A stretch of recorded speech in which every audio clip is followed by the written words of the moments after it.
Today I will discuss class 12 physics chapter number 14 semiconductor electronics. Semiconductor. What is conductor? First of all, conductor is a material which allow electric current to pass through it easily. What is conductor?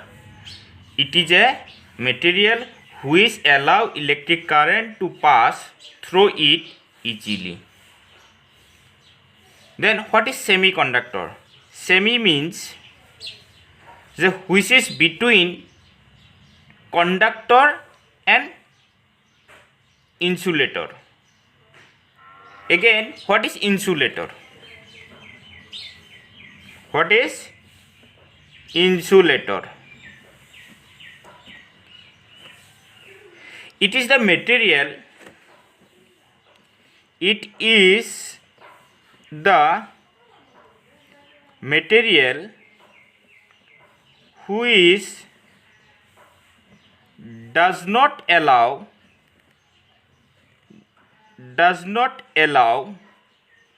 electric current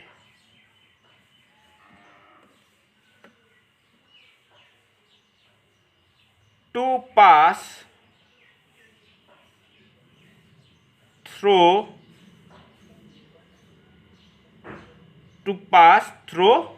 it.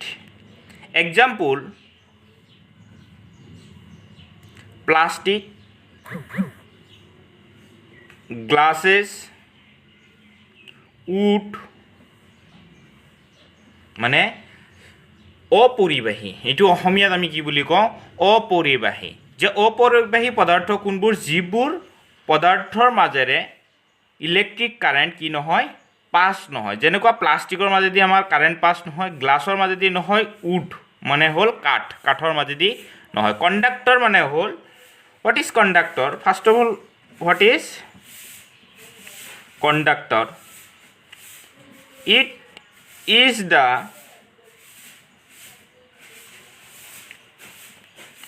material which allow electric current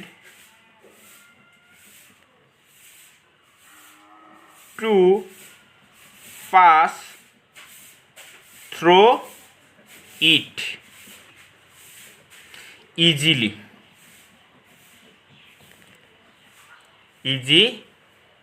Example মানে এইটো হ'ল conductor মানে পৰিবাহী, যাৰ মাজেদি আমি অসমীয়াত ইয়াক কি বুলি কওঁ? অপৰিবাহী।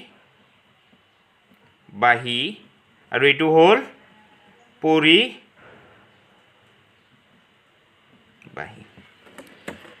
এক্সাম্পল যেনেকুৱা হ'ল গোল্ড, নেক্সট সিলিকন, এলুমিনিয়াম, এইবোৰ আমাৰ কি? পৰিবাহীৰ এক্সাম্পল। আমি ইয়াতে সিলভাৰো আমি ইউজ কৰিব পাৰোঁ। সিলভাৰ,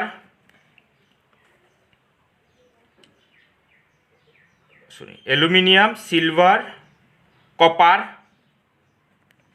কিন্তু জেনেৰেলি আমাৰ গোল্ড আৰু সিলভাৰ, সিলিকন নহয়, ইয়াতে অপৰিবাহী সিলিকন, ইয়াতে গোল্ড, এলুমিনিয়াম, সিলভাৰ আৰু কপাৰ। কিন্তু সিলভাৰ আৰু গোল্ডটো হ'ল এক্সপেঞ্চিভ, মানে খৰচীটো বেছি। কিন্তু আমি জেনেৰেলি আমাৰ ৱায়াৰবোৰ এলুমিনিয়াম আৰু কপাৰেৰেহে গঠিত। কিন্তু এই গোল্ড আৰু সিলভাৰবোৰ, জেনেৰেলি গোল্ডবোৰ যিবোৰ ইণ্টিগ্ৰেটেড চাৰ্কিট আছে, মানে IC, আমি যে এই কম্পিউটাৰ বা যিকোনো আমি টিভি বা মোবাইলত IC থাকে, সেই ইণ্টিগ্ৰেটেড চাৰ্কিট চিপবোৰত এই হাই যেতিয়া কণ্ডাক্টিভিটি, মানে হাই যেতিয়া মানে বহুত বেছি পৰিমাণে যেতিয়া আমাৰ পৰিবাহী লাগে, তেতিয়া আমি গোল্ড ইউজ কৰোঁ। সেইকাৰণে ICবোৰৰ দামো বেছি হয়। তাতে আমাৰ কি হয়? গোল্ড ইউজ কৰা হয়। ঠিক সেইদৰে নেক্সট আৰু এটা মেটেৰিয়েল আহি গ'ল, সেইটো হ'ল সেমি কণ্ডাক্টৰ। নেক্সট মেটেৰিয়েলটো কি? Semi conductor.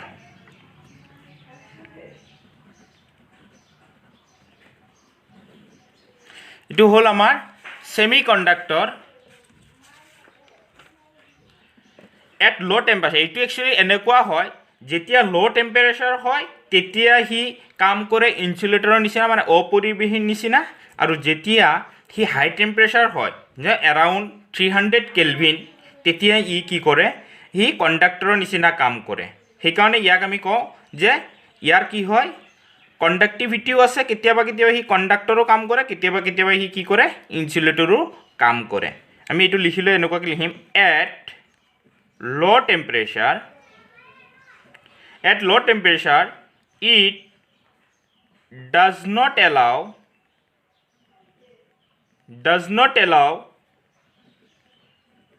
electric current to pass. that means etu ki hisabot kaam kori ase insulator. Next, at high temperature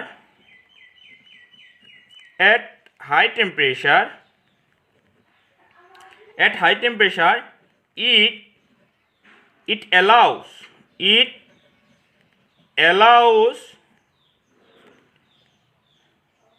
electric current to pass. মানে ই কি কাম কৰি আছে কণ্ডাক্টৰ। প্ৰথম কথা হ'ল এইবোৰ আমাৰ কি হয়, এইবোৰ হ'ল একোটা আমাৰ these materials are solid. that means state of matter. আমি একচুৱেলি state of matter বুলি কয় কি পাওঁ solid, liquid and gaseous. we know solid, liquid and gaseous, and solids are consist of solid বোৰ কি হয় আমাৰ generally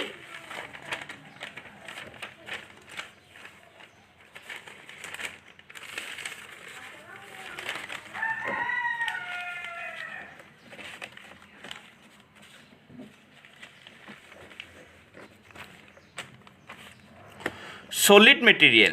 আমি মেটেৰিয়েলছ কেই ধৰণৰ পাওঁ, এটা হ'ল গোটা, এটা হ'ল জুলীয়া, আৰু এটা কি গোটা, জুলীয়া আৰু গেছীয়। ইয়াক আমি সলিড যিবোৰ থাকে এইটোক আমি কি বুলি কওঁ ষ্টেট অফ মেটাৰ। একচুৱেলি কি হয় সলিডবোৰত যেতিয়া যিকোনো মেটাৰ এটা পদাৰ্থ এটা গঠন হয় কিহেৰে, যে এটমেৰে। কিহেৰে, এটমছ। নাম্বাৰ অফ কি থাকে তাতে, নাম্বাৰছ অফ এটমছ থাকে। আৰু এটমছবোৰৰ মাজত কি থাকে, এটমছবোৰৰ মাজত থাকে ইলেক্ট্ৰন, প্ৰটন আৰু নিউট্ৰন। আৰু ইলেক্ট্ৰনবোৰ হ'ল আমাৰ কি, ইলেক্ট্ৰনবোৰ হ'ল নেগেটিভলি চাৰ্জ আৰু প্ৰটনবোৰ হ'ল কি পজিটিভলি চাৰ্জ। সেইকাৰণে এইটো মেটাৰবোৰ জেনেৰেলি সদায় ইলেক্ট্ৰিকেলি নিউট্ৰেল থাকে।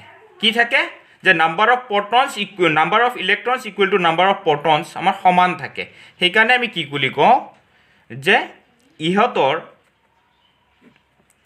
কি হয় ইলেক্ট্ৰিকেলি সদায় নিউট্ৰেল থাকিব বিচাৰে। ইলেক্ট্ৰিকেলি সদায় কি থাকিব বিচাৰে, নিউট্ৰেল থাকিব লাগে। এতিয়া আমাৰ কি হয় পদাৰ্থবোৰত আমি যদি চাওঁ যে সেমি কণ্ডাক্টৰবোৰ কেনেকুৱা হয়, আমি ইয়াৰ সহায়ত আমি এটা বস্তু চাব লাগিব যে আমি এটমিক ষ্ট্ৰাকচাৰবোৰো আমি চাব লাগিব। এটমিক ষ্ট্ৰাকচাৰ আমি আগতে পঢ়ি আহিছোঁ, সেইবোৰ আমি ফাৰ্ষ্ট ইয়াৰত ক্লাছ 9-10তো পাইছোঁ যে এটমিক্স অফ পৰমাণু ক্ৰমাংক। আমি এটা টপিকটোত চাওঁ ৰিভিউ অফ এটমিক ষ্ট্ৰাকচাৰ। আমি যদি ৰিভিউটো চাওঁ এটমিক ষ্ট্ৰাকচাৰটোৰ বিষয়ে যদি ভালকৈ চাওঁ তেতিয়া আমি ভালকৈ বুজি পাম ইয়াতে ছেমি কণ্ডাক্টৰত কি হয়। এইবোৰ আমি ৰিভিউহে কৰি আছোঁ, আমি মেইন টপিকলৈ পিছত যাম, কাৰণ এইখিনি বেছিক কথা যে আমাৰ যিকোনো পদাৰ্থত কি থাকে, নাম্বাৰ অফ কি থাকিব, এটম থাকিব। যেতিয়া বহুত এটমবোৰ এনেকুৱা ধৰণৰ হ'ব, যেনে এনেকুৱা এটম আছে, ইয়াতো আমাৰ এটম আছে এটা, আৰু এইটো এটা এটম আছে। আমি এইবোৰক কওঁ ইণ্টাৰমলিকুলাৰ স্পেচ বা ডিষ্টেঞ্চ বুলিও কয়। এইবোৰ এটমবোৰ যেতিয়া ওচৰা ওচৰিকৈ থাকে তেতিয়া হয় গোটা পদাৰ্থ, যেতিয়া অলপ দূৰত থাকে তেতিয়া জুলীয়া, আৰু যেতিয়া বেছি দূৰত থাকে তেতিয়া আমি সেইবোৰক কি বুলি কওঁ?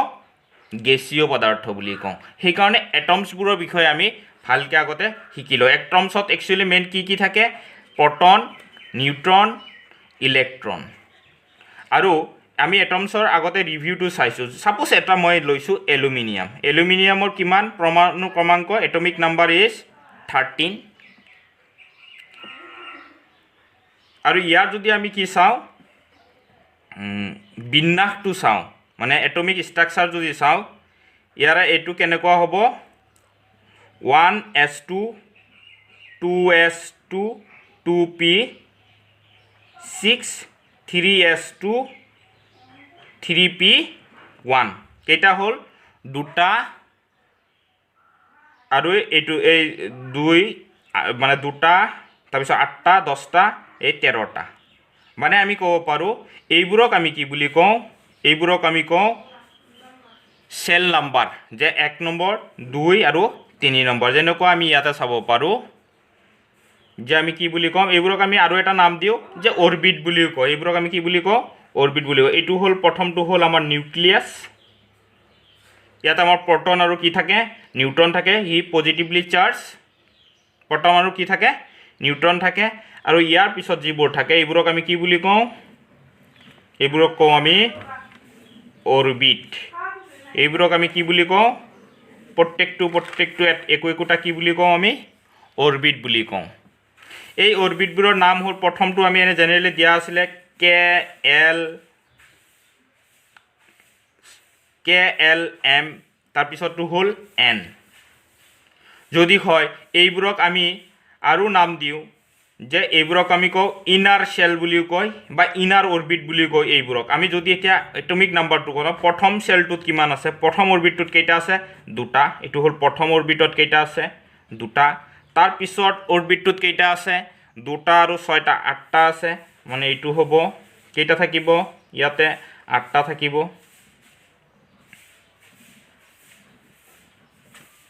আৰু পিছৰটোত কেইটা থাকিব?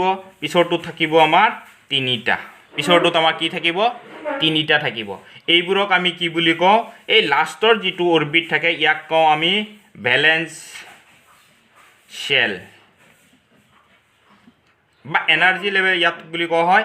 আৰু ইয়াতে আমাৰ কি থাকে?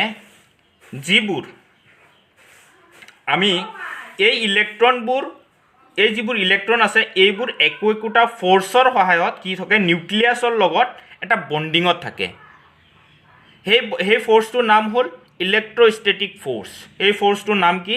ইলেক্ট্ৰষ্টেটিক ফ'ৰ্চৰ মাজত এটা থাকে। এইবোৰ যিবোৰ আমাৰ কি আছে? অৰবিট আছে। অৰবিটৰ যিবোৰ ইলেক্ট্ৰন আছে সেই ইলেক্ট্ৰন একোটা কি থাকে? বণ্ডিঙত থাকে। ডেট মিনছ সেই ফ'ৰ্চটোৰ নাম হ'ল ইলেক্ট্ৰষ্টেটিক ফ'ৰ্চ। আৰু এইটো হ'ল F equal to K into Q1 Q2 by R square. সেই R মানে হ'ল distance between electron to nucleus. যিমানে R বাঢ়িব সিমানে আমাৰ কি হ'ব? ফ'ৰ্চটো কি হ'ব? কমিব। সেইকাৰণে আমি কওঁ যে যিবোৰ আমাৰ ভেলেন্স চেলত ইলেক্ট্ৰন আছে সেইবোৰক আমি কওঁ লুজলি। এইবোৰক আমি কি বুলি কওঁ?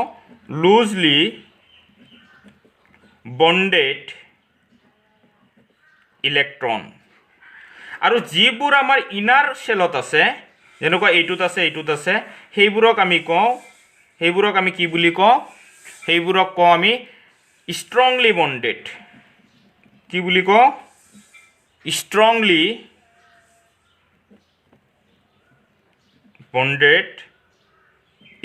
বণ্ডেড কি? ইলেক্ট্ৰন। এতিয়া আমাৰ কি হ'ব? যে এই একচুৱেলি কি হয়?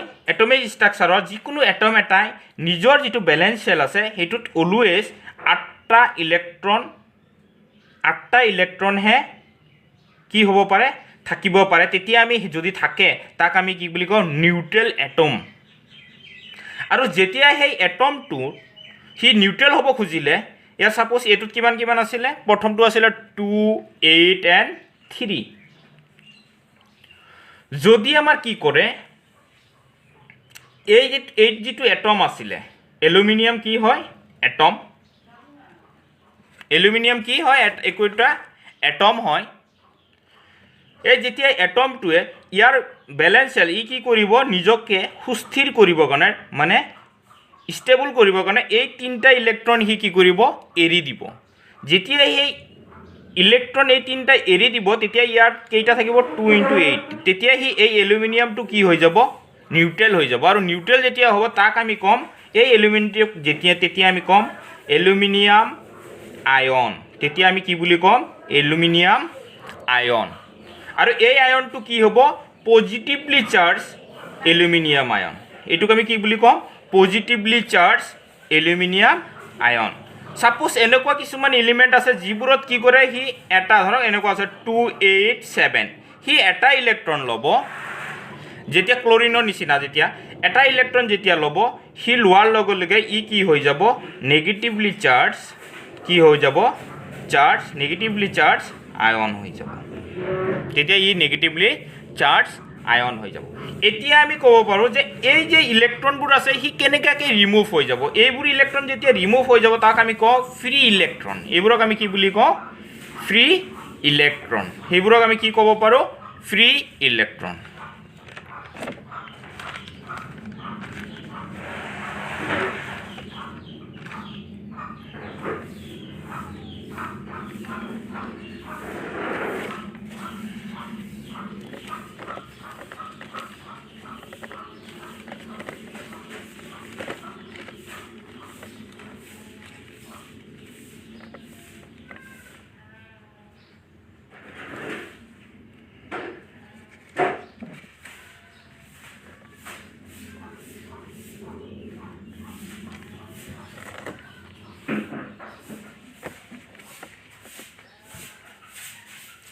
এতিয়া ৰিমুভ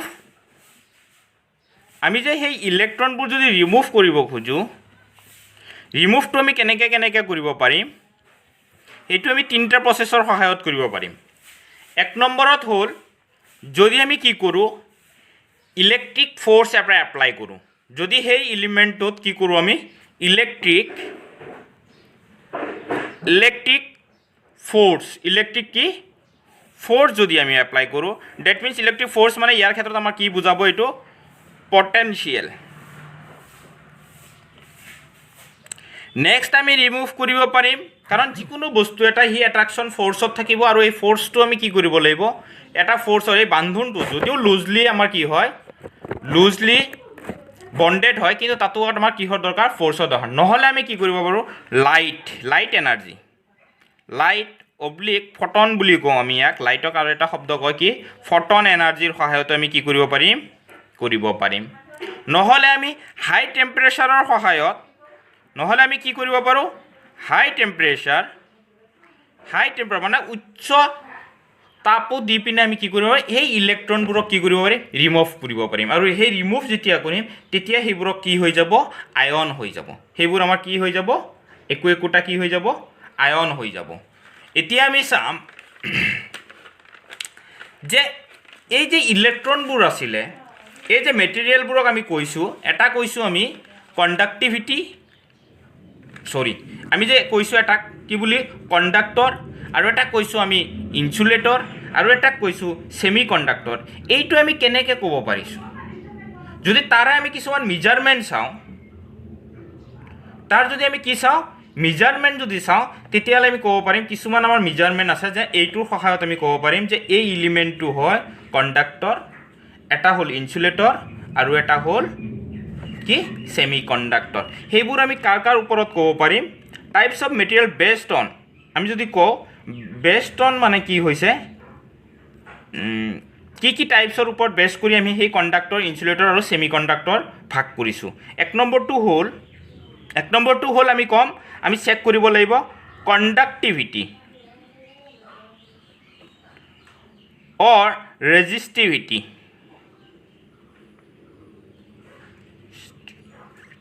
conductivity অৰ ৰেজিষ্টিভিটিটো আমি চেক কৰিব লাগিব।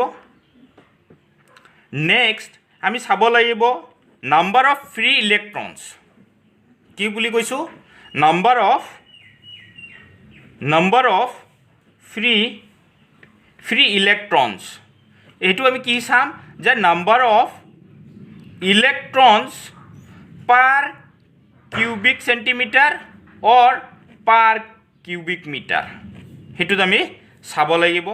নেক্সট আমি আৰু এটা বস্তুৰ ওপৰত চাব পাৰিম, সেইটো হ'ল আমাৰ এইটোৱে বেছিকৈ ইম্পৰ্টেণ্ট ছেমিকণ্ডাক্টৰত, এইটো হ'ল এনাৰ্জি বেণ্ড ডায়েগ্ৰাম, অৰ্থাৎ energy band theory.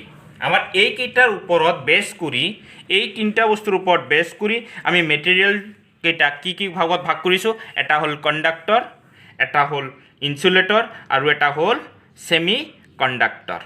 Actually conductivity মানে কি আৰু ৰেজিষ্টিভিটি মানে কি, আমি সেই বিষয়েও আমি ডিছকাছ কৰিম যে কণ্ডাক্টিভিটি ৰেজিষ্টিভিটিটো কি বস্তু হয়, যে কণ্ডাক্টিভিটি বস্তুটো কি, আকৌ ৰেজিষ্টিভিটিটো কি হয়, আমি কেনেকৈ চাব পাৰিম। ইয়াৰ আগতে আমি এটা বস্তু যদি ভালকৈ বুজি লওঁ তেতিয়াহ'লে আমাৰ কাৰণে ভাল হ'ব যে কাক কয়, কণ্ডাক্টিভিটিটো কি হয় আৰু ৰেজিষ্টিভিটিটো কি হয়। আমি যদি চাওঁ তেতিয়া আমি ধৰক যিকোনো এটা মেটেৰিয়েল লৈছোঁ। ছাপ'জ এইটো এটা মেটেৰিয়েল লৈছোঁ যে এই মেটেৰিয়েলটো ছলিড মেটেৰিয়েল। ছাপ'জ এইটো এটা আমাৰ কি মেটেৰিয়েল? Solid material. এইটো হ'ল আমাৰ ছলিড মেটেৰিয়েল। কণ্ডাক্টিভিটি কাক কয় সেইটো বস্তুটো আমি এতিয়া বুজাব পাৰিম। নেক্সট আমি কি কৰিছোঁ, ইয়াত আমি এটা পটেনচিয়েল দিছোঁ। মই এইমাত্ৰ কৈছিলোঁ যে আমি তিনিটা ধৰণে কৰিব পাৰিম। ইয়াত আমি কি দিলোঁ? পটেনচিয়েল দিলোঁ। পটেনচিয়েল মানে আমি বেটাৰী লগাই দিলোঁ, মানে ভল্টেজ, আমি বিভৱ বেদ বুলি কৈছিলোঁ যে এটা কি দিলোঁ? ভল্টেজ দিলোঁ। ছাপ'জ এই উডটো, এইটো যিটো মেটেৰিয়েল আছিলে, ছাপ'জ এইটো উড নহয়, এইটো মেটেৰিয়েলটো, এই মেটেৰিয়েলটো হ'ল কণ্ডাক্টৰ। ছাপ'জ আমি ধৰি লৈছোঁ যে এইটো হ'ল কি? কণ্ডাক্টৰ। যদি এইটো কণ্ডাক্টৰ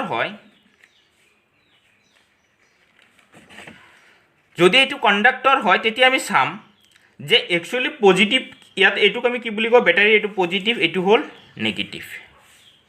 ইয়াত নেগেটিভ পাৰ্টটোত কি থাকে? একচুৱেলি এক্সেছিভ ইলেক্ট্ৰন থাকে। কি থাকে? এক্সেছিভ ইলেক্ট্ৰন, মানে এইটোক আমি ক'ব পাৰোঁ যে অতিমাত্ৰাত কি থাকে? আমাৰ ইলেক্ট্ৰন চ'ৰ্চ বুলি ক'ব পাৰিম, মানে ইলেক্ট্ৰনৰ উৎস বুলিও ক'ব পাৰোঁ। আৰু সেই নেগেটিভ যিটো থাকে এইটো হ'ল ইলেক্ট্ৰনৰ ডেফিচিয়েঞ্চি, মানে কম পৰিমাণ ইয়াত দৰকাৰ হৈ আছে। ডেফিচিয়েঞ্চি অফ, ইয়াক আমি ক'ব পাৰোঁ ডেফিচিয়েঞ্চি অফ ইলেক্ট্ৰন বুলি ক'ব পাৰোঁ। অৰ্থাৎ ইয়াক আমি ক'ব পাৰোঁ ডেষ্টিনেশ্যন। ইয়াক কি বুলি ক'ব পাৰোঁ? এইটোক আমি কি ক'ব পাৰোঁ? ডেষ্টিনেশ্যন। এইটো হ'ল চ'ৰ্চ, ইয়াত মানে ইলেক্ট্ৰন বহুত পৰিমাণে এক্সেছ ইলেক্ট্ৰন আছে বুলি ক'ব পাৰোঁ। এক্সেছ ইলেক্ট্ৰন আছে। যদি ইয়াত এক্সেছ ইলেক্ট্ৰন থাকে, এই ইলেক্ট্ৰনবোৰ এনেকুৱা হ'ব, ইলেক্ট্ৰনবোৰ ইফালে গতি কৰিব। যেতিয়া ইফালে এনেকুৱাকৈ গতি কৰিব, এক্সেছ ইলেক্ট্ৰন আছে, এক্সেছ যেতিয়া ইলেক্ট্ৰন আছে এইবোৰ এনেকুৱাকৈ গতি কৰিব। আকৌ এই এটমছবোৰত, এইটো এটা কি হয়? পদাৰ্থৰ ভিতৰত কি থাকিব? ছলিডৰ ভিতৰত কি থাকে? এটমছ থাকে। এটমছবোৰ কি হ'ব? এটমত কি থাকিব? ইলেক্ট্ৰন থাকিব। সেয়ে যেতিয়া ইলেক্ট্ৰনবোৰ গতি কৰিব ইফালে, এই ইলেক্ট্ৰনবোৰো ইফালে কি কৰিব? গতি কৰিব। এই ইলেক্ট্ৰনবোৰো ইফালে কি কৰিব? গতি কৰিব।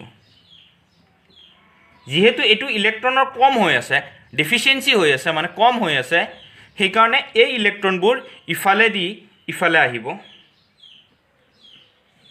আৰু এনেও electrons are negatively charge, they are attract with positive terminal. সেইকাৰণে এট্ৰাক্ট কৰিব, ইফালে আমাৰ যাব। এতিয়া আমি জানো যে কাৰেণ্ট কাক কয়? কাৰেণ্ট হ'ল, হোৱাট ইজ কাৰেণ্ট? কাৰেণ্ট কাক কয়? কাৰেণ্ট মানে হ'ল rate of flow of electron, মানে ইলেক্ট্ৰনৰ ফ্লো হোৱাৰ মাত্ৰাটোকে আমি কি বুলি কওঁ? কাৰেণ্ট। সেইকাৰণে I = dq/dt বুলি কোৱা হয়।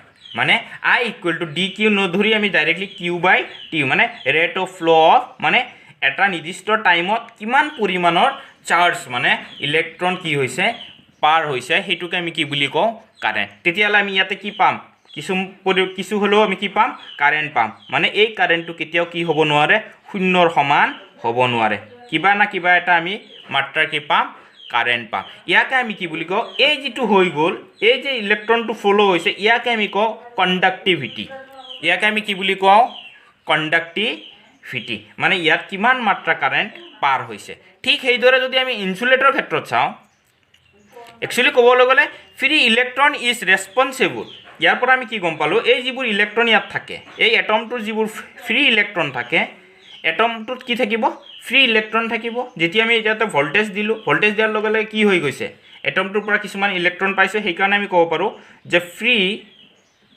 ইলেক্ট্ৰন ইজ ৰেছপন্সিবল অফ কি ইলেক্ট্ৰিক কাৰেণ্ট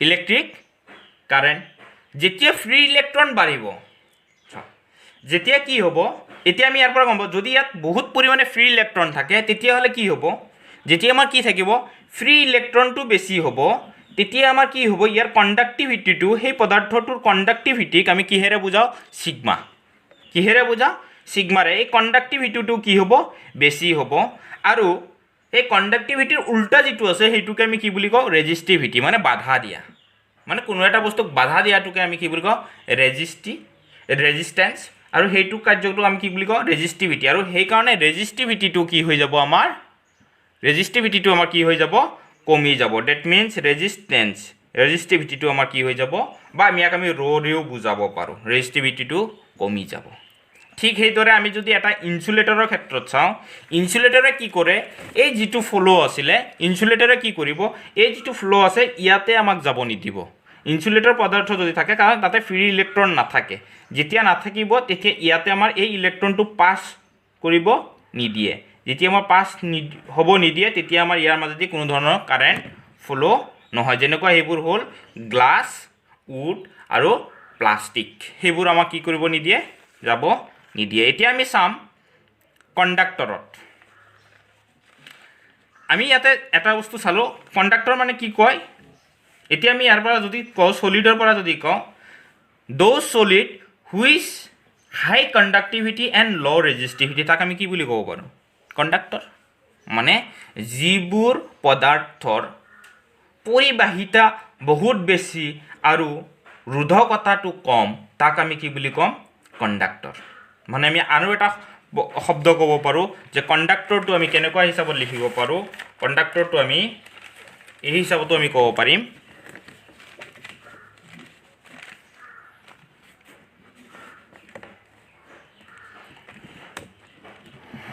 কণ্ডাক্টৰৰ আৰু এটা ফৰ্মুলা আৰু এটা সূত্ৰ আমি ক'ব পাৰোঁ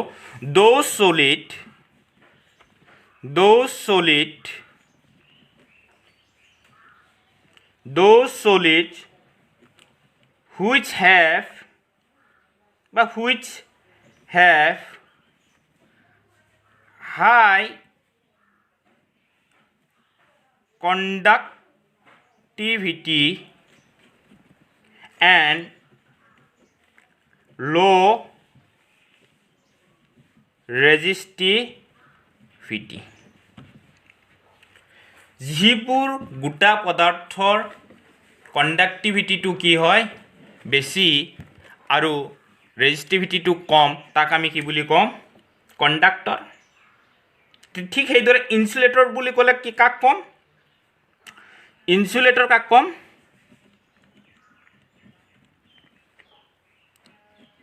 those solids which have low conductivity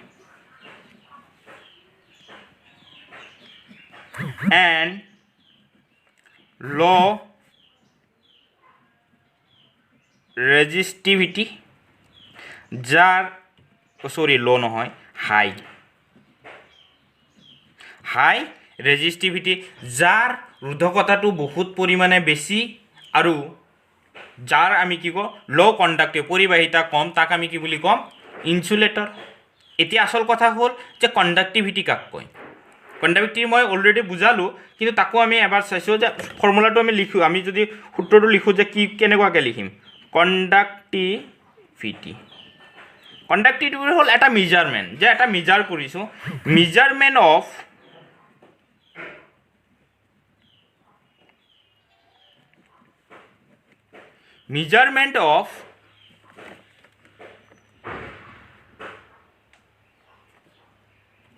ability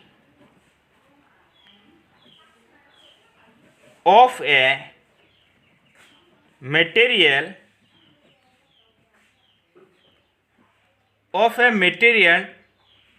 to conduct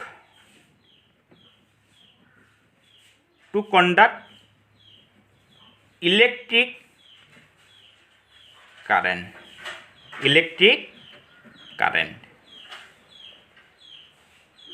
ইয়াক আমি কণ্ডাক্টিভিটিটো সিগমাৰে বুজোৱা হয় আৰু এই সিগমাটো মানে হ'ল সিগমাটোৰ একক হ'ল যে সিমেন্স পাৰ মিটাৰ ইয়াক আমি কি বুলি কওঁ এককটো হ'ল সিমেন্স পাৰ মিটাৰ ৰেজিষ্টিভিটিটো কি হয়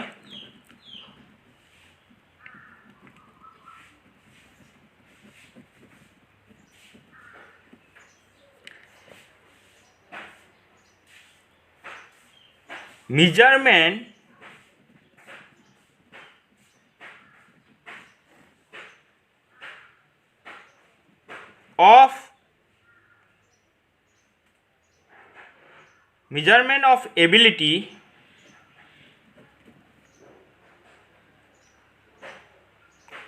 of a material how strongly of a measurement of ability how strongly এনেকুৱা হ'ব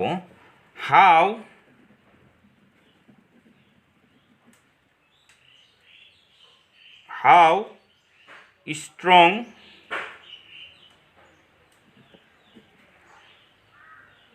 strongly a material opposes the flow of current এটো মানে বুজাইছে যে কিমান পৰিমাণে হি ইলেক্ট্ৰন মানে কাৰেন্ট ফ্লোৰ পৰা বাধা দিব পাৰে তাক আমি কি বুলি কওঁ ৰেজিষ্টিভিটি এটোক আমি কিহেৰে বুজাও এটো ৰোৰে বুজাও আমি কিহেৰে বুজাও ৰো এটো হ'ল আমাৰ এক ইউনিটটো হ'ল ওম পাৰ মিটাৰ এটো হ'ল সিমেন্স পাৰ মিটাৰ এটো হ'ল ওম পাৰ মিটাৰ এতিয়া কথা হ'ল যে ৰেজিষ্টিভিটি আৰু কণ্ডাক্টিভিটি দুইটাই কি হয় এটা আনটোৰ অপোজিট আমি কি পাৰো ৰো ইকুৱেল টু 1 বাই সিগমা লিখিব পাৰো অৰ সিগমা ইকুৱেল টু 1 বাই ৰো লিখিব পাৰো কাৰণ কণ্ডাক্টিভিটি বাঢ়িলে ৰেজিষ্টিভিটিটো কমিব আৰু ৰেজিষ্টিভিটিটো বাঢ়িলে কণ্ডাক্টিভিটিটো কি হ'ব বাঢ়িব এটো হ'ল এটা আনটো এতিয়া আমি চাম যে কণ্ডাক্টৰ আৰু ইনসুলেটৰৰ যে কণ্ডাক্টিভিটি আৰু ৰেজিষ্টিভিটি কিমানত থাকিলে আমি কাক কণ্ডাক্টৰ ইনসুলেটৰ আৰু সেমিকণ্ডাক্টৰ কম সেই চাৰ্টটো আমি এতিয়া চাম সেই চাৰ্টটো আমাৰ এনেকুৱা ধৰণৰ আহিব যে আমাৰ চাৰ্টটো এনেকুৱা হ'ব এটো হ'ল আমাৰ চাৰ্ট যে কণ্ডাক্টিভিটি ৰেজিষ্টিভিটি কিমান কয় কণ্ডাক্টৰ হলে কি হ'ব 10 to the power 2 to 10 to the power 8 ৰ যদি ভিতৰত থাকে তেতিয়ালে তাক আমি কি বুলি কম কণ্ডাক্টৰ ৰেজিষ্টিভিটি যদি আমাৰ কি তেতিয়া কণ্ডাক্টৰৰ ক্ষেত্ৰত ৰেজিষ্টিভিটি কি হ'ব বহুত কম হ'ব সেইকাৰণে 10 টু দি পাৱাৰ -8 ইনসুলেটৰ হলে কি হ'ব 10 to the power -11 to 10 to the power -19 আৰু ইয়াতে ৰেজিষ্টিভিটিটো তেতিয়া কি হৈ যাব বহুত বাঢ়ি যাব 10 to the power 11 to 10 to the power 16 ৰ ভিতৰত থাকিব সেমিকণ্ডাক্টৰ হলে কি হ'ব 10 to the power 5 to 10 to the power -6 আৰু এই ৰেজিষ্টিভিটিটো ডিপেন্ডস কৰিব টেম্পাৰেচাৰৰ ওপৰত টেম্পাৰেচাৰটো ল হলে ৰেজিষ্টিভিটি বহুত বাঢ়ি যাব তেতিয়া ইনসুলেটৰ হিচাপত কাম কৰিব আৰু টেম্পাৰেচাৰটো যদি বাঢ়ি যায় তেতিয়া হি কি হ'ব ৰেজিষ্টিভিটিটো কি হৈ যাব কমি যাব তেতিয়া হি কণ্ডাক্টৰ কাম কৰিব সেইকাৰণে আমি কওঁ যে semiconductor is the conductivity and resistivity of semiconductor lies between conductor and insulator আমি ইয়াতে চাব পাৰোঁ এইটো আমাৰ কিমানৰ ভিতৰত আছে এইটো হৈ গ'ল আমাৰ বেসিক কনসেপ্ট যিখিনি আছিলে হেতুৰ ওপৰত আমি নেক্সট ক্লাছত এনাৰ্জি বেণ্ড ডায়াগ্ৰামৰ ওপৰত ডিসকাস কৰিম আৰু সেমিকণ্ডাক্টৰৰ বিষয়ে আমি ডিসকাস কৰিম